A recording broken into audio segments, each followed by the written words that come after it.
Okay, tonight we're going to make a little smoked bourbon. I've got a bottle of Jim Beam bourbon here. I've already put some into the glass. I've got my cocktail strainer on top with some apple barbecue chips there. You can use cherry, you can use mesquite, whatever you like. I happen to like the flavor of apple. I've got a culinary torch. And I've got a glass with a large ice cube in it, ready and waiting for my bourbon once I've got the smoke infused. So we're going to take the culinary torch and we're going to light it up. And we're going to light these barbecue chips. And we're going to get them nice and toasty. We're going to get a good fire going. You want to get a good fire so you have a lot of smoke. You want to infuse that smoke into your bourbon. So I'm just going to torch these up a little bit and get them going good and hot.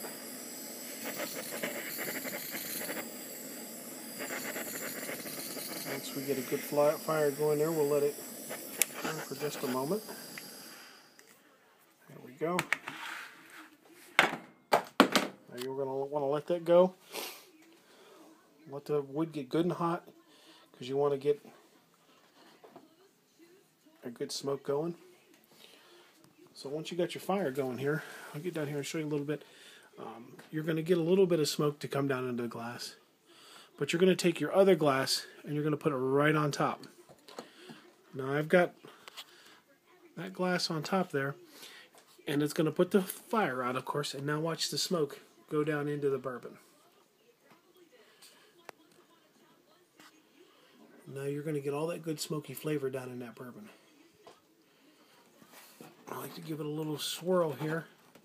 Let it get inside that. And you want to let this sit until your smoke starts to dissipate. You're going to let this sit a couple minutes, 3 or 4 minutes, and let that smoke get into the bourbon. You'll see it start to clear up.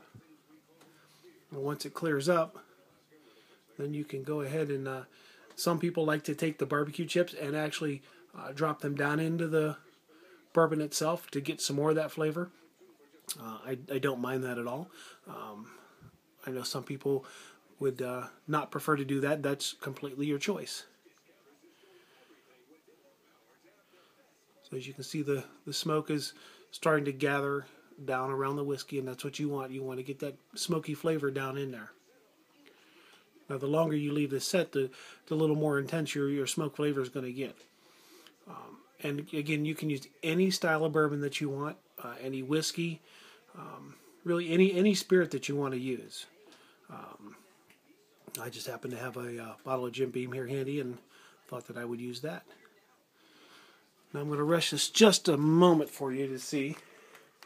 I'll go ahead and pull this off of here.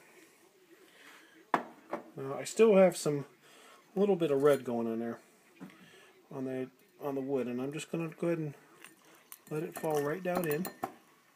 And I got a little more smoke going, so I'm going to put the glass back on top, and we're just going to capture that last little bit of smoke and get some of that flavor out of that wood. And again, you can use your cocktail strainer here to strain it off and keep the wood particles from floating around in your bourbon. I've seen this done that people use an orange and use some orange zest around the inside of the cup.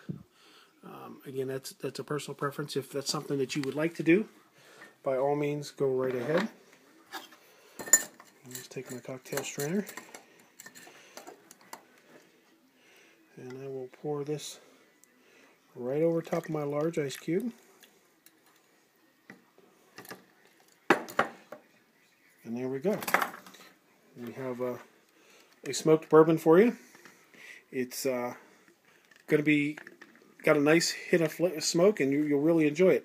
Again, the more smoke you want to use, use a little more wood, flame it a little bit longer, let it steep a little longer, but it's good to go. You can serve it just like that, and you'll really enjoy it. Give it a try. Let me know what you think.